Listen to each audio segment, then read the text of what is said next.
So hello everyone and welcome to my channel steno tubers.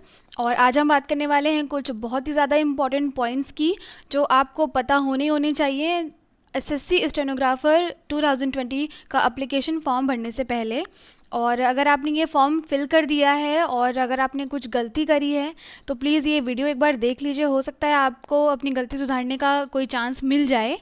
और अगर मिल जाता है तो बहुत ही अच्छी बात है। और अगर आपने इसको नहीं फिल किया है, कुछ बच्चे मेरे इंतज़ार में रुके हुए हैं, एटलीस्ट वो 10 तारीख से वेट कर रहे हैं, तो मैं इसके लिए सॉरी बोलना चाहती हूँ कि मुझे टाइम नहीं मिल पाया कि मैं वीडियो रेडी कर पाती। बट कुछ पॉइंट्स थे जो मैंने ऑलरेडी ग्रुप में शेयर कर दिया था और यहाँ पे मैं आपको वही बताने वाली हूँ कि ऐसे कौन से पॉइंट्स हैं जो आपको मस्ट है याद रखना। मतलब एज अ सीरियस एस्पिरेंट आपको ये तो करना ही चाहिए था कि थोड़ा सा रुक के या फिर थोड़ा सा नोटिफिकेशन को पढ़ के अच्छे से एनालाइज करके ही फॉर्म फिल करना चाहिए था। और अगर आप खुद से भी करते हैं, जैसे कि मैं खुद से फॉर्म भरती हूँ अपने घर पे लैपटॉप से, तो भी कोई इशू नहीं था। मतलब अगर आप खुद से फ़ोटोशॉप करके अपनी फ़ोटो को रिसाइज़ कर सकते हैं, अच्छे से क्रॉप करके वैसे ही डायमेंशन के साथ जिस भी डायमेंशन में एसएससी ने दिया है उसको आप फिल कर सकते हैं, लगा सकते हैं, सिग्नेचर लगा सकते हैं विदाउट ब्लड, तो कोई इशू नहीं था उसमें। और अगर आपने बाहर से कहीं से फॉर्म फिल किया है और उनसे या आपसे कोई गलती हो गई है तो आप ये वीडियो एक बार देख लीजिए, हो सकता है आपको अपनी गलती का या कुछ एक सुधारने का उसको एक मौका मिल जाए। तो ये चलते हैं हम लोग बात करते हैं इसके बारे में कि आखिर कौन से ऐसे ज़रूरी पॉइंट्स हैं। तो points you must know before filling SSC stenographer 2020 application form. Let's move. तो पहले हम बात कर लेते हैं फॉर्मेट ऑफ फ़ोटो। तो इसमें कुछ ज़्यादा ही इशू, बहुत शोर मच रहा है कि फ़ोटो ऐसी होनी चाहिए, वैसी होनी चाहिए। एक्चुअली मुझे भी नहीं पता था। मैं भी कैंपिंग के चक्कर में 2-3 दिन तक मैंने देखा नहीं, और जब मैंने देखा तो तब तक काफ़ी बच्चे गलत कर चुके थे। तो मुझे बहुत ज़्यादा बुरा लग रहा था कि एटलीस्ट मैंने थोड़ा सा पहले ये चीज़ पढ़ लिया होता या नोटिफिकेशन देख लिया होता एटलीस्ट एक बार, तो शायद उनका फॉर्म सही से फिल हो जाता। तो इतनी चीज़ें सुनने के बाद मैंने पूरा का पूरा ऑफिशियल नोटिफिकेशन स्टार्टिंग से लेकर एंड तक पढ़ा है, और मुझे उसमें जो भी इम्पॉर्टेंट चीज़ें लगी कि वो आपको पता होना चाहिए, तो वो मैंने अपने इस वीडियो में शामिल की हैं। ओके, तो पहला पॉइंट हम देख लेते हैं फॉर्मेट ऑफ फ़ोटो। फ़ोटो की हम बात कर लें अगर, तो in the online application form candidates are required to upload the scanned colour passport size photograph. तो ये सबको ही पता है कि ये स्कैन होती फ़ोटोज़ कलर्ड होती हैं और पासपोर्ट साइज़ की होती हैं, जेपीईजी फॉर्मेट में 20 KB से 50 KB के बीच में चल जाएंगी। The photograph should not be more than 3 months old from the date of publication of the notice of examination. तो यहाँ पे भी ये पॉइंट ऐड किया गया है। एक्चुअली मेरी भी बहुत पुरानी फ़ोटो लगी हुई है, मुझे भी ध्यान नहीं वो कब की है, तो मुझे भी चेंज करनी पड़ेगी वो। तो आपको ये ध्यान रखना है कि जो नोटिस ऑफ एग्ज़ामिनेशन यानी कि नोटिस जो हमारी आई है वो आई है 10/10/2020, ठीक है। यानी कि 10 तारीख को हमारी नोटिस आई है, और इससे आप कैलकुलेट कर लीजिए कि पिछली 3 मंथ से ज़्यादा पुरानी नहीं होनी चाहिए। अगर मेरी मानिए तो आप इसी बीच में नई जाके अच्छे से या तो क्लिक करा लीजिए या तो खुद से भी आप क्लिक कर सकते हैं और उसमें डेट मेंशन कर सकते हैं। बट ये आपको ध्यान रखना है कि जिस डेट को नोटिफिकेशन पब्लिश हुआ था उससे 3 मंथ की पुरानी फ़ोटो नहीं होनी चाहिए, ठीक है। 3 मंथ्स के उसके अंदर अंदर है तो फिर चल जाएगी। The date on which the photograph has been taken should be clearly printed on the photograph. तो डेट भी आपको मेंशन करना है इसमें। अब तक डेट नहीं मेंशन करी थी मैंने भी एक्चुअली, तो जिसने पहले सीजीएल या जेई या इन वगैरह का फॉर्म भरा था तो उसको पता था कि उसमें भी ऑलरेडी एक नोटिस दी जा चुकी थी, तो उसने डेट मेंशन करी होगी। तो applications without such date printed on the photograph will be rejected, ठीक है। तो अगर ये आप सोच रहे हैं कि मैं तो डेट नहीं डालने वाला या डालने वाली, तो अरे होने दो, ऐਵੇਂ ही चल जाएगा, तो ये बहुत बड़ी गलती कर रहे हैं आप, और इसका जो भुगतान है वो आपको बाद में करना पड़ सकता है। Image dimension of the photograph should be about 3.5 centimetre with into 4.5 centimetre height. आपको यहाँ पे विथ और हाइट दी हुई हैं कि आपको इतने से इतने बीच का डायमेंशन रखना है फ़ोटो में। ओके, आप ये अच्छे से क्रॉप करके रिसाइज कर सकते हैं, कोई बड़ा इशू नहीं है। The photograph should be without cap, spectacles and both year should be visible. तो इतनी चीज़ें बेचारी एसएससी ने दे रखी हैं, तो आपको एटलीस्ट एक बार थोड़ा सा ध्यान देना चाहिए था मेरे हिसाब से। तो हम एक एक करके बात कर लेते हैं एक्चुअली, कि कोई कन्फ्यूज़न ना रह जाए, क्योंकि मुझे सारे बच्चों को एक साथ बताने में ठीक लगता है, मैं एक एक करके मैसेजेस का रिप्लाई नहीं दे सकती हूँ। तो हम बात कर लेते हैं पहले कि not more than 3 months old, यानी कि यहाँ पे लिखा हुआ था, मैंने पहले भी बताया कि photograph should not be more than 3 months old from the date of publication of notice of examination. और आपको ये देखना है कि या तो वो, एक तो पहली बात कि वो 10 अक्टूबर की पिछले 3 महीने से पुरानी ना हो, और दूसरी बात कि उसमें जो डेट लिखी हो वो जिस डेट को फोटोग्राफ ली गई हो वो डेट आप डलवा दीजिएगा, या तो जहां आप क्लिक करवाने जाएंगे स्टूडियो में उनसे बोल दीजिए, या तो आप खुद फोटोशॉप करके डलवा लीजिए। ठीक है, पहला पॉइंट मैंने क्लियर कर दिया है। नेक्स्ट पॉइंट की ओर जाते हैं। विदाउट डेट फ़ोटो है तो क्या रिजेक्ट होगा फॉर्म? अब कई बच्चे मुझे मैसेजेस कर रहे थे कि मैम क्या मैंने ऐसी फ़ोटो डाल दी है विदाउट डेट, तो क्या मेरा फॉर्म रिजेक्ट हो जाएगा, ये हो जाएगा वो हो जाएगा? तो मैं बता दूं कि पॉसिबिलिटीज़ तो हैं, ठीक है, क्योंकि यहाँ पे ऑलरेडी मेंशन है कि applications without such date printed on the photograph will be rejected. ठीक है, तो सिंपल सी बात है, एप्लीकेशन में आपकी जो फोटोग्राफ है अगर वो बिना डेट की है तो वो रिजेक्ट कर दी जाएगी, सीधी और सिंपल भाषा में यहाँ पे लिखा हुआ है एसएससी ने।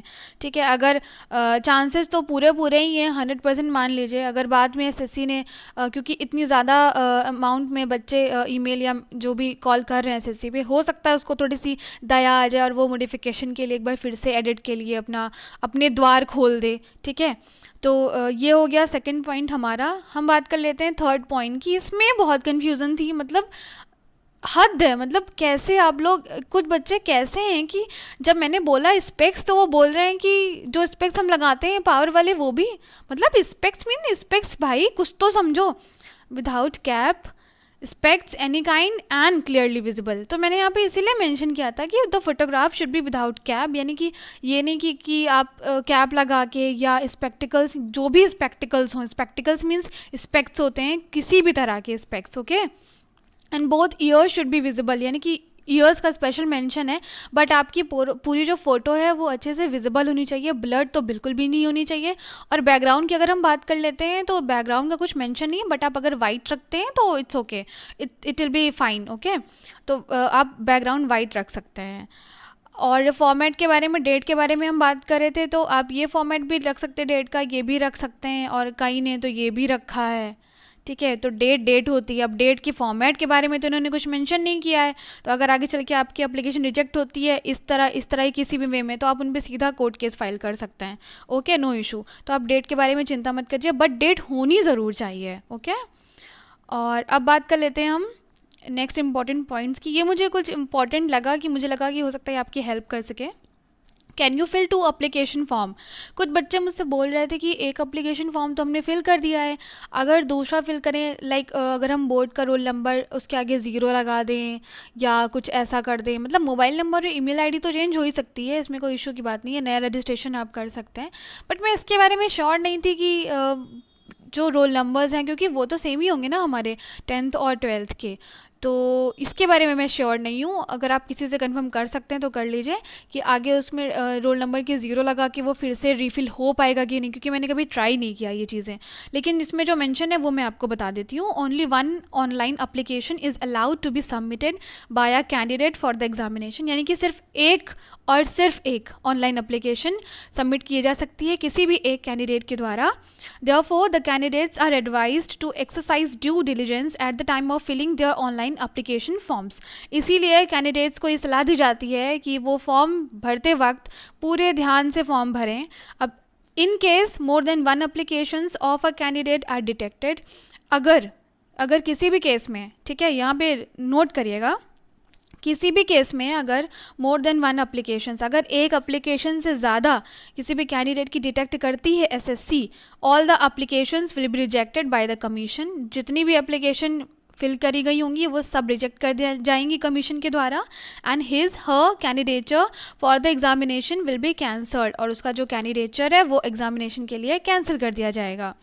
If a candidate submits multiple applications, अगर कोई कैंडिडेट कई सारी एप्लीकेशन सबमिट करता है, and appears in the examination at any stage more than once, और अगर वो एग्जामिनेशन में एक बार या एक बार तो हो गई, एक से ज़्यादा बार अगर वो अपीयर करता है, his her candidature will be cancelled and he और she will be debarred from the examinations of the commission as per rules.